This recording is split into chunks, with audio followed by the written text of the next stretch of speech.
નમસ્કાર, આપ જોઈ રહ્યા છો એક્સપ્રેસ ન્યૂઝ. આપની સાથે હું છું જિજ્ઞા. સમાચારોની શરૂઆત કરીશું. આ મહત્વપૂર્ણ સમાચારો અમદાવાદથી આવી રહ્યા છે. અમદાવાદ અખબારનગર અંડરપાસમાં જોરદાર અકસ્માત સર્જાયો હતો. બીઆરટીએસ બસ બ્રિજના પોલ સાથે અથડાઈ હતી. અમદાવાદ અખબારનગર અંડરપાસ જ્યાં અકસ્માત સર્જાયો, ઘટનામાં બીઆરટીએસ બસના ફૂરચા ઉડી ગયા છે. બસમાં સવાર 5 લોકો ઇજાગ્રસ્ત થયા હોવાના અહેવાલો છે. અકસ્માતની આ તસવીરો અમે આપને બતાવી રહ્યા છીએ. ઘટનામાં બીઆરટીએસ બસના ફૂરચા ઉડી ગયા. બસમાં સવાર 5 લોકો ઇજાગ્રસ્ત થયા છે. બીઆરટીએસ બસ બ્રિજના પોલ સાથે ધડાકાભેર અથડાઈ અને બસના 2 ફાડા થઈ ગયા. દ્રશ્યો તમે જોઈ શકો છો, તેના પરથી અંદાજો લગાવી શકાય કે આ અકસ્માત કેટલો ભયાવહ. 5 લોકો જે ઇજાગ્રસ્ત થયા છે બીઆરટીએસ બસમાં સવાર હતા. બસના ડ્રાઈવર વિશેની હજી કોઈ જાણકારી મળી શકી નથી, પણ દ્રશ્યો પરથી અંદાજો લગાવી શકાય કે આ અકસ્માત કેટલો ભયાવહ, કેટલો ગંભીર. અમદાવાદના અખબારનગર પાસે આવેલો અંડરપાસ અને ત્યાં બીઆરટીએસ બસ જઈ રહી હતી. એકાએક જ બસ ટકરાઈ ગઈ પોલ સાથે અને બસના ફૂરચા ઉડી ગયા. 2 ફાડા થઈ ગયા બસના. ખૂબ જ ગંભીર આ અકસ્માત સર્જાયો.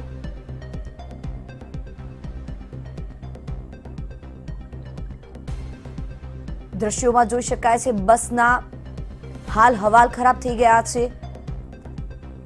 બસનો ફૂરચો બોલી ગયો છે. એકાએક જ બ્રિજના પોલ સાથે અથડાઈ હતી બસ. બીઆરટીએસ બસના અકસ્માતનું કારણ શું છે? અંડરપાસમાં શું બસની સ્પીડ વધારે હતી? કારણ કે સૌથી મોટો સવાલ આ અકસ્માતને જોતા એ થઈ રહ્યો છે કે બસની સ્પીડ કઈ પ્રકારની હશે. શું ચાલકે સ્ટીયરિંગ પરથી કાબુ ગુમાવ્યો હતો? બીઆરટીએસ બસમાં શું કોઈ ટેકનિકલ ખામી હતી કે આટલો ગંભીર અકસ્માત સર્જાયો? બ્રેક ફેલના કારણે અકસ્માત સર્જાયો હતો શું? આવા અનેક સવાલો ઉઠી રહ્યા છે. સૌથી મોટો સવાલ કે આ અકસ્માત પાછળનું કારણ શું? જો બસ સ્પીડમાં હતી તો કઈ રીતે આ બસની આ સ્થિતિ જોવા મળી રહી છે? સંવાદદાતા રવિ ભાવસાર જોડાઈ ગયા છે. રવિ, બસની સ્થિતિ ખૂબ ભયાવહ દેખાઈ રહી છે. કેટલા લોકો સવાર હતા? ડ્રાઈવર વિશેની શું જાણકારી અને કેવી રીતે આ અકસ્માત સર્જાયો હતો?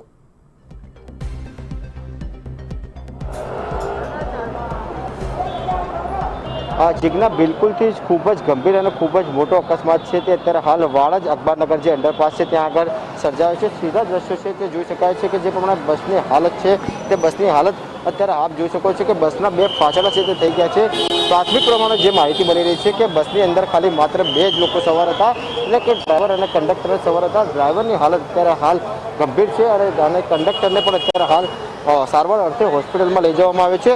જો વાત કરવામાં આવે તો બસની જે પ્રમાણેની અત્યારે હાલત છે તે જોઈને કહી શકાય કે ખૂબ જ મોટી ઘટના છે તે ક્યાંક ને ક્યાંક ટાળતા થઈ ગઈ છે. આપણી સાથે પોલીસ અધિકારી છે. સર, જે પ્રમાણે પોલીસ અધિકારી છે તેમને પૂછવાનો પ્રયત્ન કરીશું. નાયબ સર, હલો સર, પોલીસ અધિકારી છે આપણી સાથે, સીધા જ તેમને પ્રયત્ન કરીશું. સર, જે પ્રમાણેની સર ઘટના અત્યારે હાલ બની હતી, પ્રાથમિક શું માહિતી મળી રહી છે?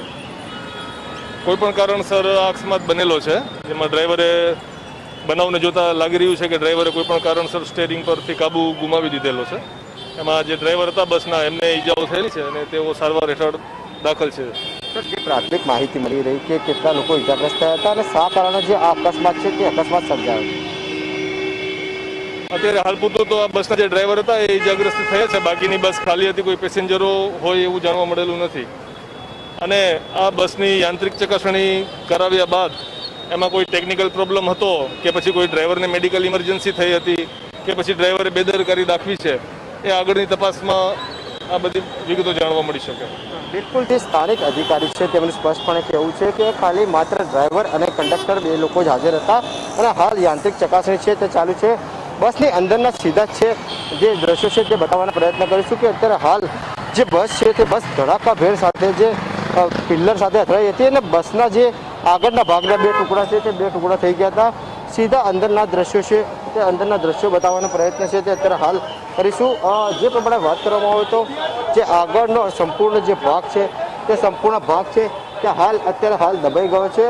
અને જો વાત કરવામાં આવે તો પ્રાથમિક જે ટેકનિકલ જે માહિતી મળી રહી છે કે કદાચ જે બસનું જે સ્ટીયરિંગ લોક છે તે લોક થઈ જવાના કારણે આ સંપૂર્ણ જે ગંભીર અકસ્માત છે તે સર્જાયો હોય તેવું સ્પષ્ટપણે લાગી રહ્યું છે.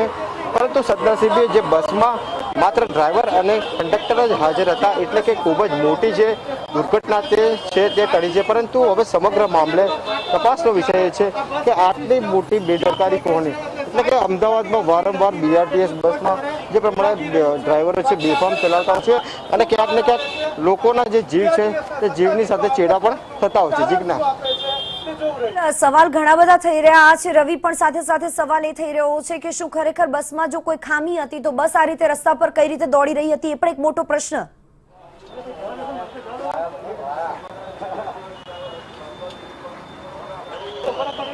બિલકુલથી જે પ્રમાણે જે બીઆરટીએસની બસ છે તે બસમાં ખામી હતી કે જે ડ્રાઈવર છે તે ડ્રાઈવરના સ્ટીયરિંગ લોક થવાના કારણે સમગ્ર જે મામલો બન્યો હતો તેને લઈને પણ એફએસએલ છે, એફએસએલ દ્વારા જે તપાસ છે તે તપાસ કરવામાં આવશે. પરંતુ મુખ્ય જો વાત કરવામાં આવે તો જે પ્રમાણેની જે બેદરકારી અત્યારે હાલ કોની છે તે અત્યારે હાલ તે તપાસનો વિષય છે. પોલીસ છે તે પોલીસ દ્વારા પણ જે એફએસએલની ટીમ છે તે એફએસએલની ટીમ છે તે બોલાવી લેવામાં આવી છે. અને સાથે સાથે જો વાત કરવામાં આવે તો જે પ્રમાણે ખૂબ જ મોટી દુર્ઘટના કહી શકાય કે બીઆરટીએસની બસ છે તે બસ જે અંડરબ્રિજના જે પિલ્લર છે તે પિલ્લર સાથે ઘૂસી ગઈ અને બસના જે દ્રશ્યો અત્યારે જોઈ શકાય છે કે કેટલા ભયંકર દ્રશ્યો છે કે બસના જે બે ટુકડા છે તે બે ટુકડા અત્યારે હાલ થઈ ગયા છે.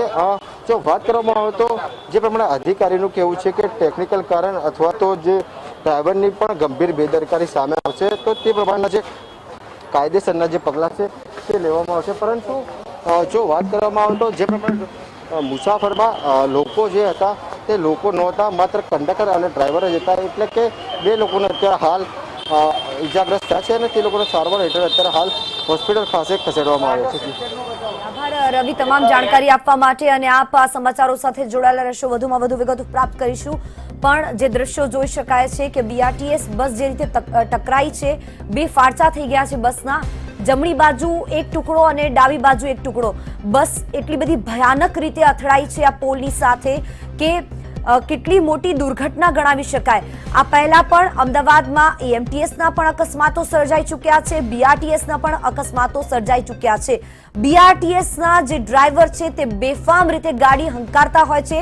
આ વાતના સાક્ષી અમદાવાદના એક નાગરિક હશે. આ પહેલા પણ અનેક વખત આવા સવાલો પૂછાઈ ચૂક્યા છે મહાનગરપાલિકાને કે શું પ્રોપર ટ્રેનિંગ નથી આપવામાં આવતી ડ્રાઈવર્સને, કંડક્ટર્સને, કે પછી બસની પ્રોપર સર્વિસ નથી થતી. આ અકસ્માત જો ગંભીરપણે આ રીતે સર્જાયો હોત તો કોઈ મોટી જાનહાનિ થઈ શકી હોત અમદાવાદમાં, તો એનું જવાબદારી કોણ લેત એ મોટો સવાલ. કારણ કે આ દ્રશ્યોમાં જોઈને ખરેખર આ ઘટના ખૂબ ભયાવહ લાગી રહી છે, જેના વિશેનું વિસ્તરણ કરવું પણ અત્યારે મુશ્કેલ લાગી રહ્યું છે.